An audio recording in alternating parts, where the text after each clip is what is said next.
Hello, Madam Z here, and welcome to the interview with the magical Saul Ravencraft. How are you, Saul?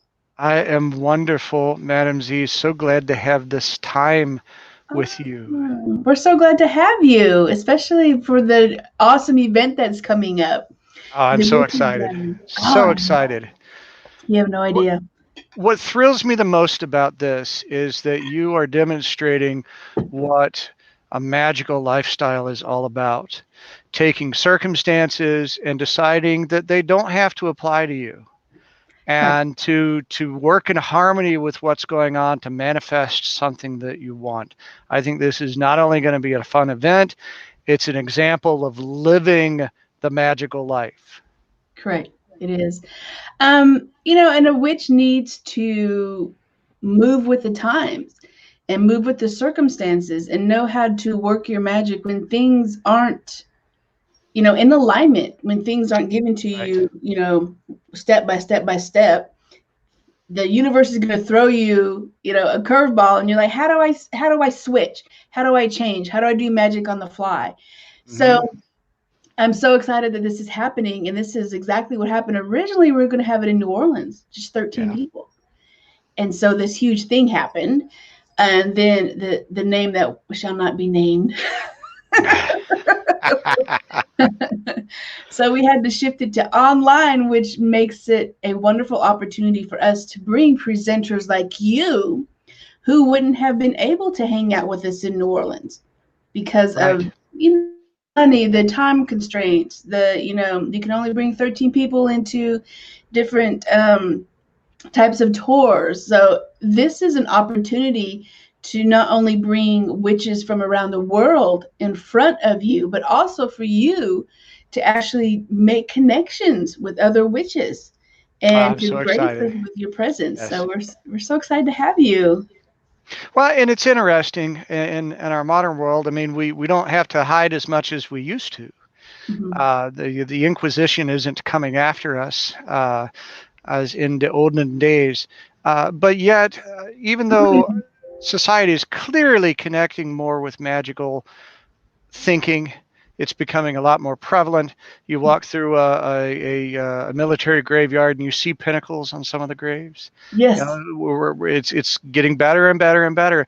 And yet, because of just the general vibration of society, so many practitioners find themselves still not exactly closeted, but much more solitary than they would like Mhm. to be. There isn't exactly a witch shop handy for everybody. There aren't people they can talk about some of this stuff with, and so the chance to demonstrate how to do that virtually, get everybody to connect with each other virtually. Everybody has a chance to connect with practitioners from all over the Mhm. world. And how wonderful is that? It's going to be amazing. The Witches Gathering event is November 6th through the 8th. So we're Yes. still going to be in the season of the witch, although, usually November Samhain, October, but you still have that witches season feeling. So that's going to be November 6th through the 8th.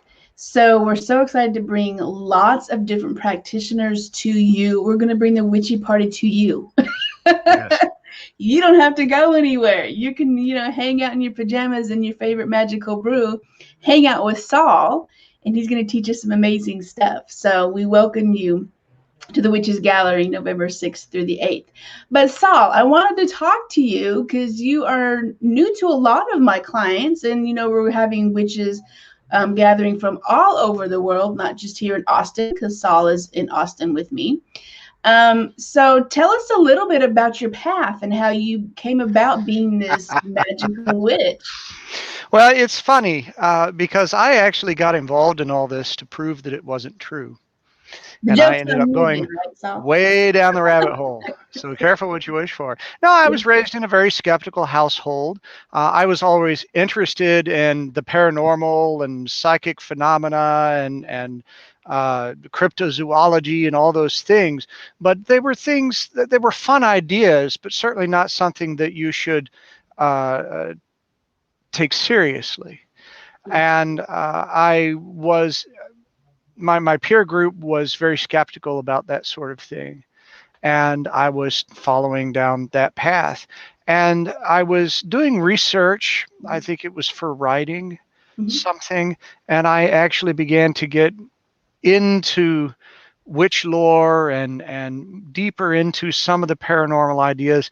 And the approach, I wasn't reading the skeptic's guide to these things. I Yeah. decided to actually get hold of books that were sincere attempts to follow these paths.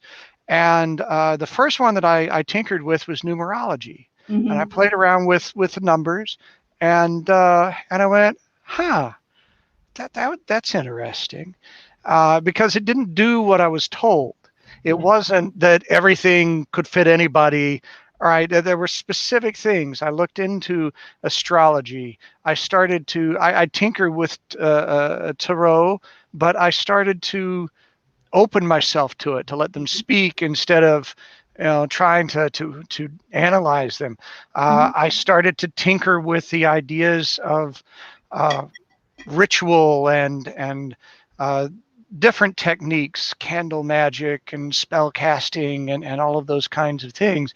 And I was looking at it more uh, diagnostically. Mhm. Right, I was trying to dissect it. And I had a friend of mine who was a longtime practitioner that took me aside at one point and said, you are doing things, and you probably should start doing them on purpose or someone is going to get hurt. And I was like, Mhm. I do that. And she started to point out very specific things where my will was having an effect. Yeah. And I at the same time, whatever the witch equivalent of gaydar Yeah. Yeah. started going off for people. And I had people turning to me and treating me as a practitioner, even though Mhm. I didn't really think of myself at that time. Mhm. And after it happened for a while, and I had a conversation where someone pointed out that I clearly was a wizard who knew what I was doing, I went, and I had another talk with my friend, and I realized I had to own it. I had to own it. And everything changed. Everything changed. The universe literally ripped the rug out from under my carefully laid plans. Yeah. And I had to roll with that. And I consider myself a sort of a gateway mystic.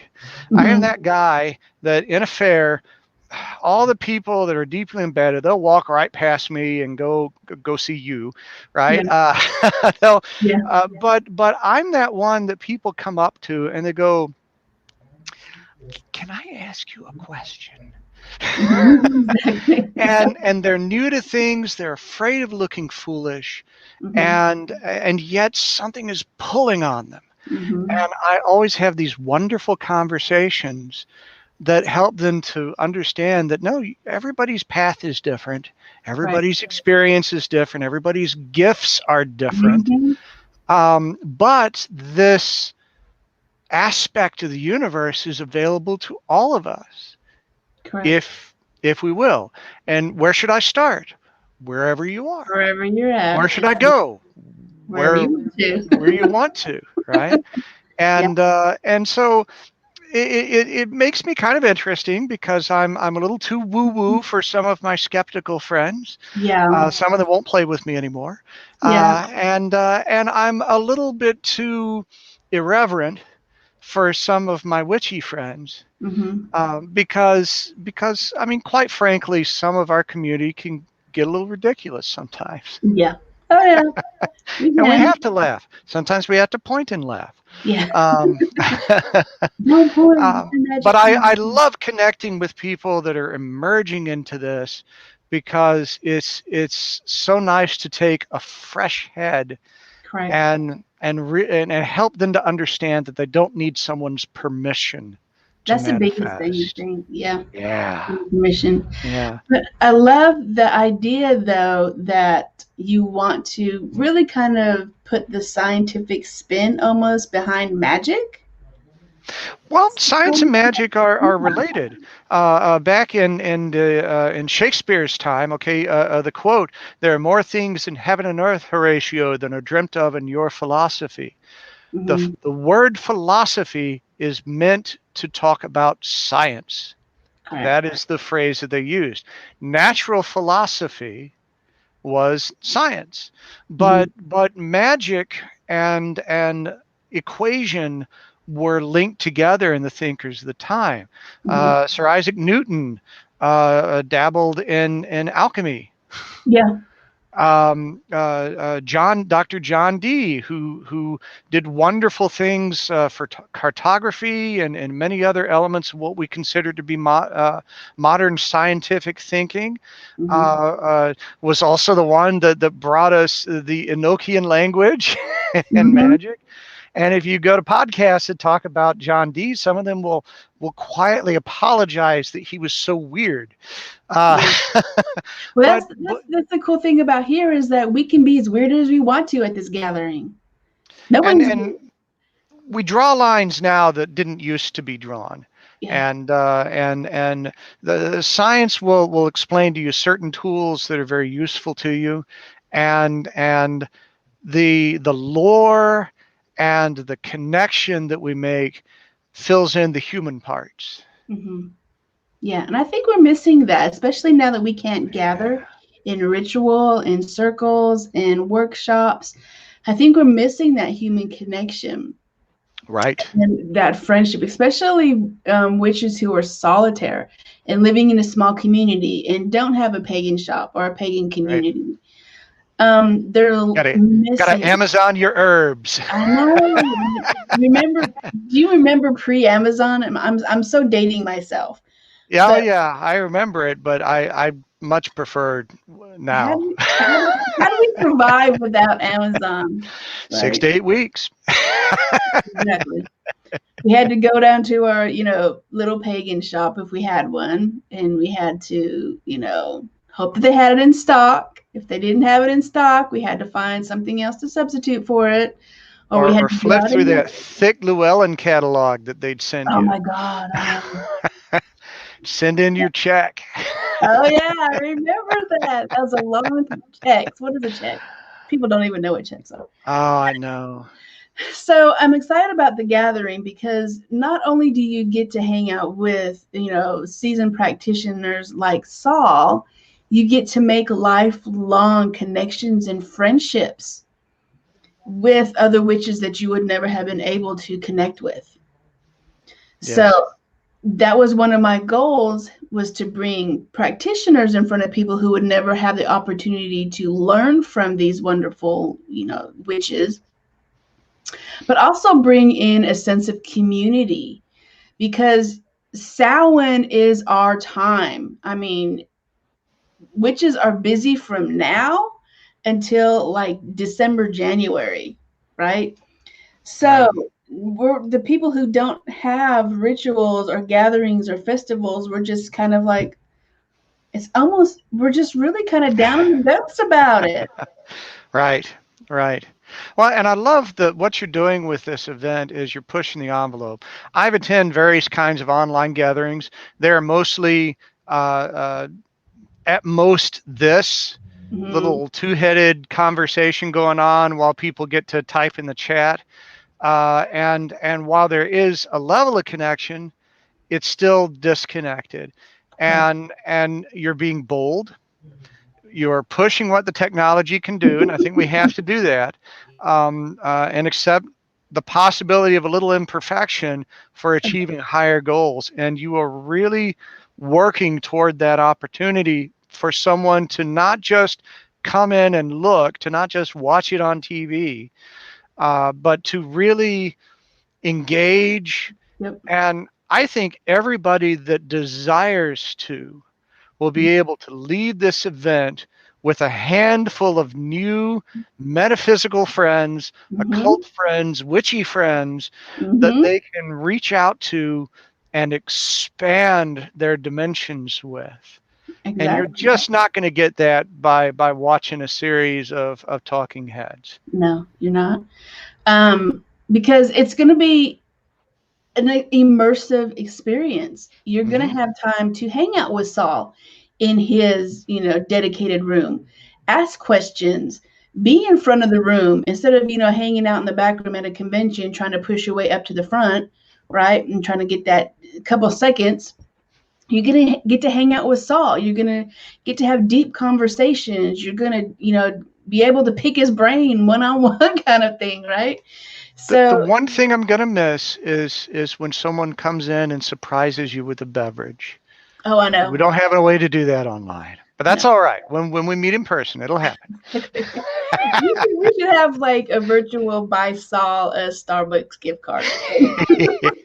Click the button here. And it's like, what is it? The coffee tarot when in the Ace of Cups, handing you a cup of coffee, right? That's what it'll be. So it's going to be really, really immersive. It's going to be fun. It's going to be interactive. Super excited that you're going to be here.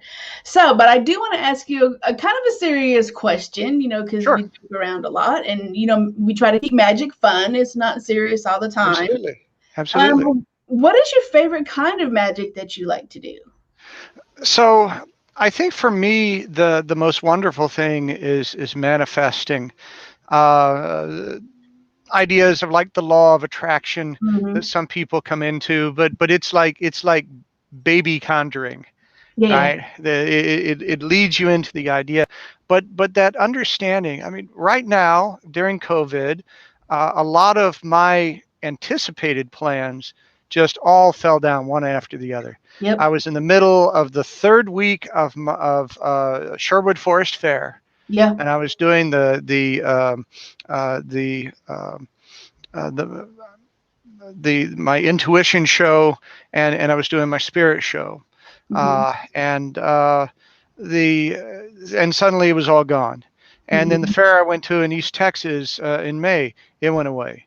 And a Yeah. summer event that I did with a colleague of mine went away, and just bam, bam, bam, and it was terrifying, even as someone who understands that you have some control over what comes, that it's not a bunch of rich white guys sitting somewhere deciding what you get to do, that Right. you get to change that vibration. Even for someone who knows that, it was just difficult and depressing. And I spent a few weeks just being sad Yeah. about it. Yeah. And then I had to embrace it, take off that black armband and go, okay, we got to do the next thing. And so far I have not achieved what I want to on some levels, Mm-hmm. but I am having this wonderful repetition of just enough, just in time, Correct. right? And that ability to rely on the understanding that it's going to come. It You don't will. have to understand how it's going to come. You don't have to control that. The universe will provide. You Mm-hmm. just have to keep Yeah. focused on what it is you want to bring into your life. Do the work. You got to do the work. I do the work. But you know that it's going to come to you. Right. And so it's been an interesting life lesson, and a practical lesson in what it is that we embrace. It's easy to practice your craft when everything's going good. Oh, I know. Yeah. It's more challenging to practice your craft when things are falling down Mm-hmm. and someone points at you and goes, and your superstition isn't helping. Yeah. Yeah. And you got to go, but and you do it anyway, and it works. It works. Right. And I think that's one of the other things that I love about this is that understanding that it's not like on TV. It's not like in Mm-mm. Bewitched, where you twitch your nose and have lunch in Paris. I, Um, I wish it was that easy because I would be there every day. yeah. Um, Although you could have a sort of an astral lunch in Paris if you You wanted could. to. You could. But it's more fun to touch the food. Right. Uh, but that I think is what is wonderful. That understanding of being able to take what it is that you want, understand how to raise that energy, Mm-hmm. focus it, aim it, fire it, and then Mm-hmm. follow through, knowing that your universal Amazon order is Well, already on its way. exactly. Right, That's and you just let it come. Exactly. It's interesting because nowadays we want that instant magic to work, right? Right. Right. And with what's going on, a lot of times we have to have patience for it to come to fruition. We have to sow the seeds. We have to plant the seeds. We have to water the seeds. We have to tend to our garden. It's not an overnight kind of success that you're going to come to fruition with your spells.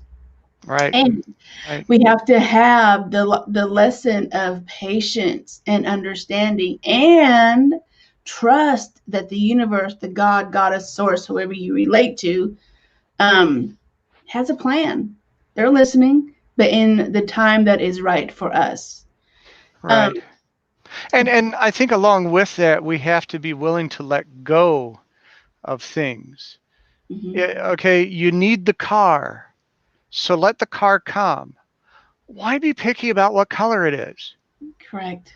Because the more notes you toss in, Yep. the harder the universe has to work Right. to arrange them in that perfect chord.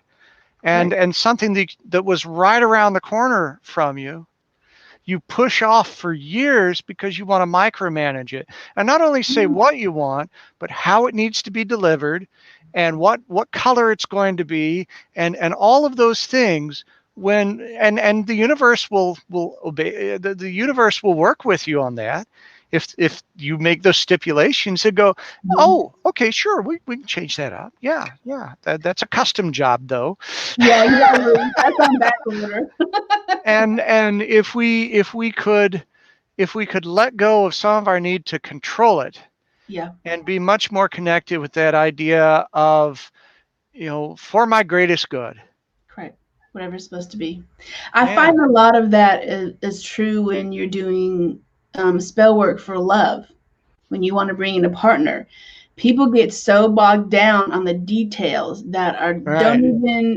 don't even matter. They're like, I want this person to make this amount of money, has to look this way, has to have this kind of car, this kind of job, has to live in between 5 to 10, 15 miles from me, no kids, no divorce, blah blah blah blah blah. And the universe is like, that person does not exist, so therefore it doesn't happen.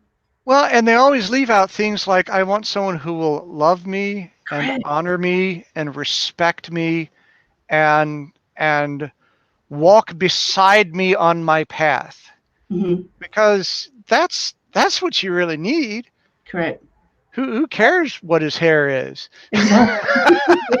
What kind of package it comes in, right? That's right. Yeah. Someone like that is gonna lift you up.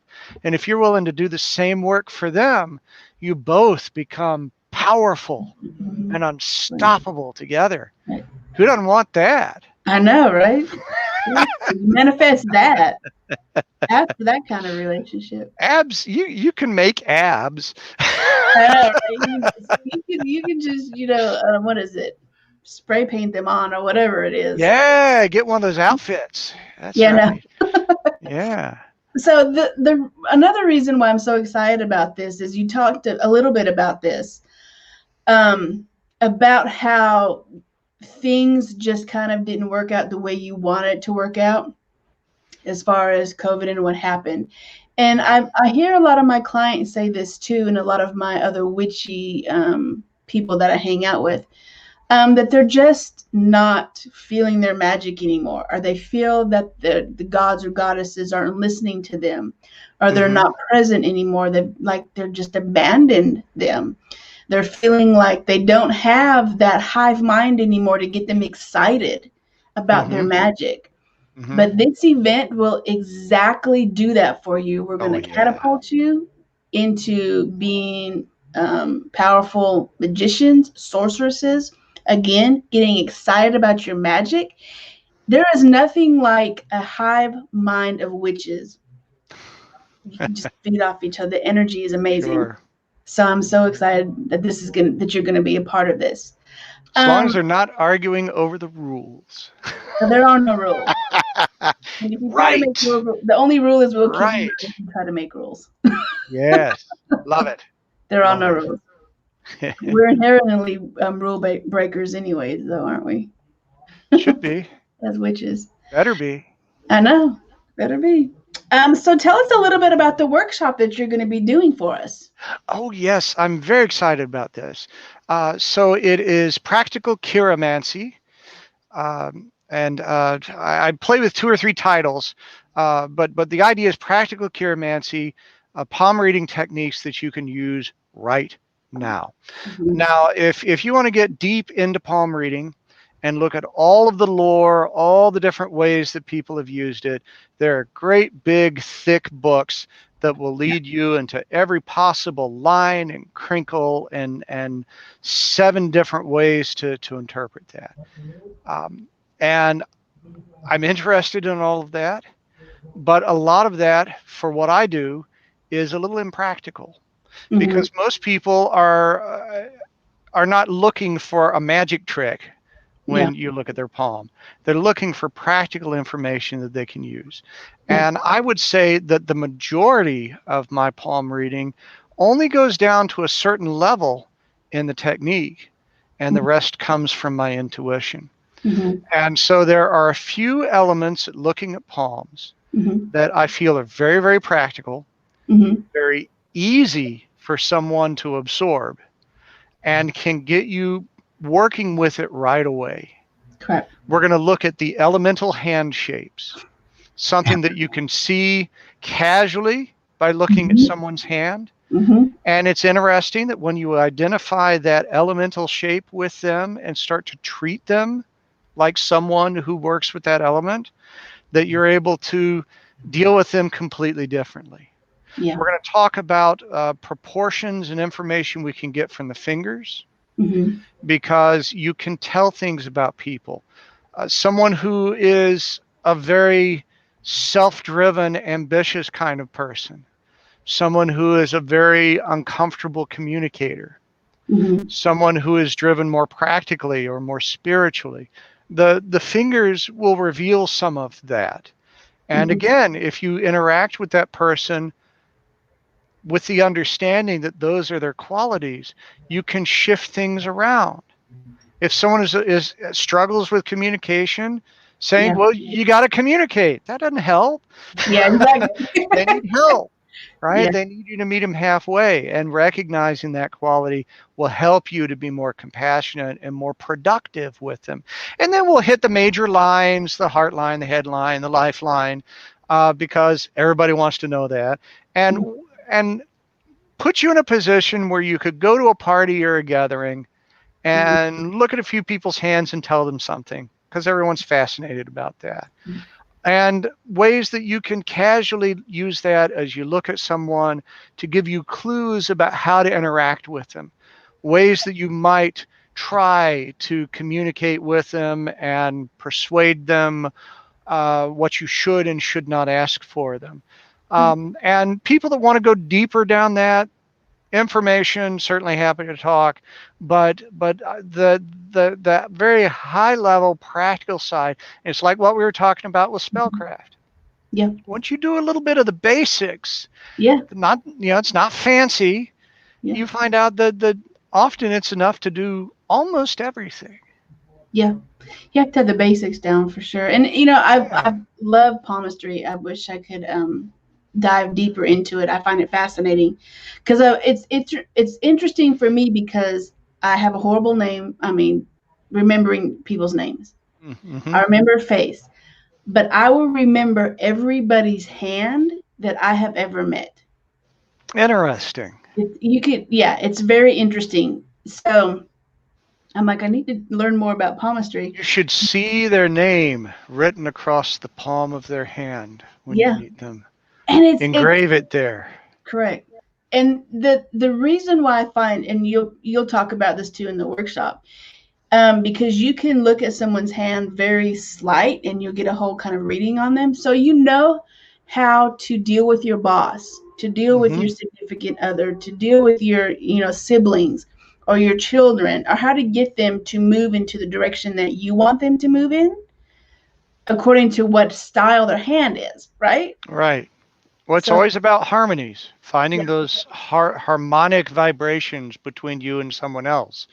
And as you understand your own vibration, you encounter someone else and understand their vibration, you're able to find that instead of that. So, if you look at your boss's hand and you're like, I want to ask for a raise, and I'm like, oh, he has an earth sign, so he's very like practical or whatever, an earth hand, then you Hmm. know how to approach them, Hmm. to get the positive results. So I find it fascinating. I'm really looking forward to your workshop. Really looking forward to it. Well, and likewise, talking about the boss, if he has an air hand, you Hmm. have to understand that he's never going to sit down and you go, but Yeah, look at exactly. that. You know, he's always going to Oh, be about other possibilities.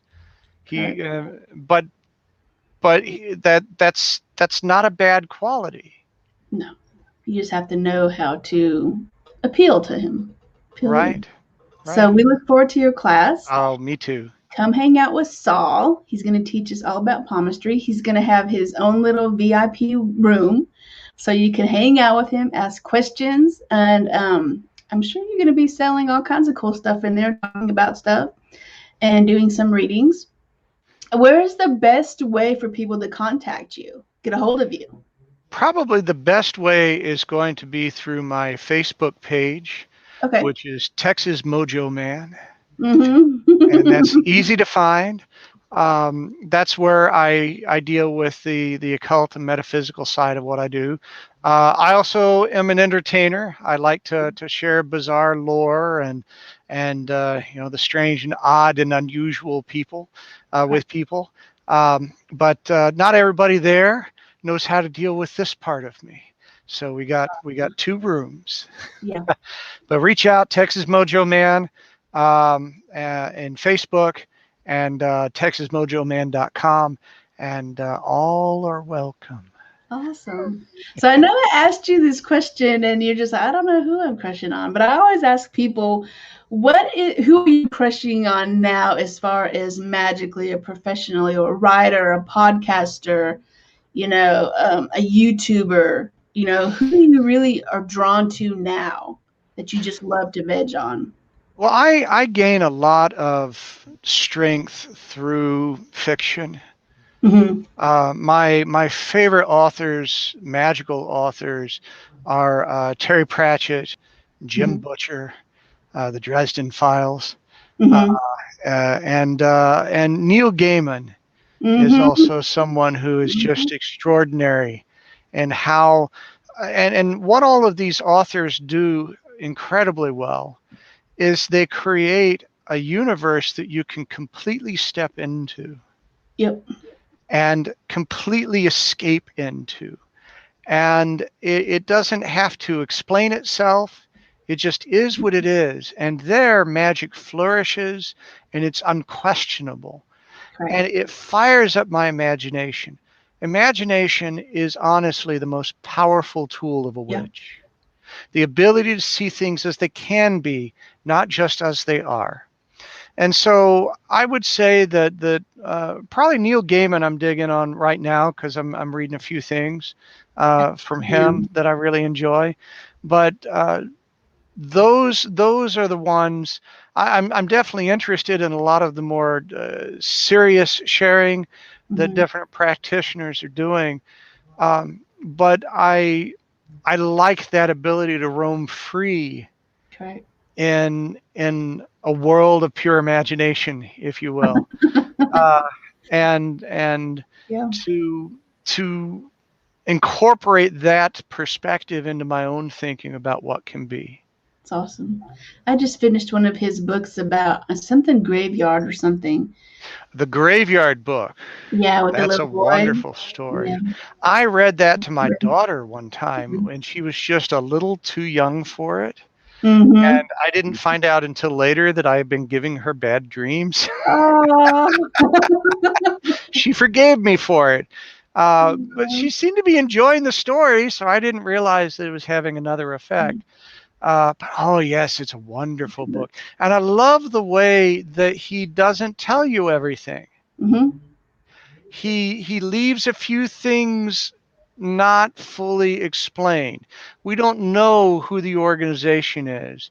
We Yep. don't know who some of these people. We have very strong suspicions that we know. Hmm. We've assigned things to it, but he didn't tell us. That's It's up just like, to us. it's like with magic. There's a life lesson in magic too, and especially when you have a teacher. A good teacher will lead you down the right path, but they're not going to give you all of the ingredients to the spell. They want you to find your own ingredients that makes your magic special and unique to yourself. It's like your grandma's spaghetti sauce. She always leaves something out, right? Well, and I think a good teacher has a goal of turning you into a peer, Correct. of you losing your dependence on them and stepping up beside them and being able to look at the problems that you were shielded from and Mm-hmm. help solve them. Correct. So a good teacher ultimately wants to move themselves out of the job of teacher Mm-hmm. and into a new role as a fellow seeker. Correct. And that's what we're going to do November 6th through the 8th at the Witches Gathering. We're going to be bringing in lots of teachers, lots of presenters and workshops, and not just that, but lots of fun. You get Mm-hmm. raffles and DJs and entertainment and contests, and we're going to have sessions for us to hang out and get to know each other.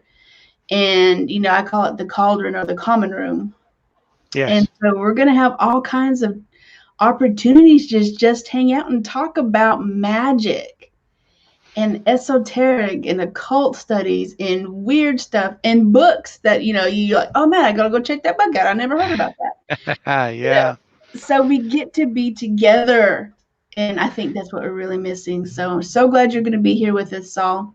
November 6th through the 8th, the we're going to bring the magic to you. You don't have to go anywhere. So just wanted to thank you, Saul. I'm looking forward to your workshop, and just thank you for hanging out with us today. Oh, this is going to be a wonderful experience. I cannot wait. Cannot wait. Can't wait, everybody. It's going to be so fun. All right, November 6th through the 8th, mark it on the calendar. You guys are going. So that's it, everyone. We'll see you guys there at the Witches Gathering 2020 event. Witch on, everyone.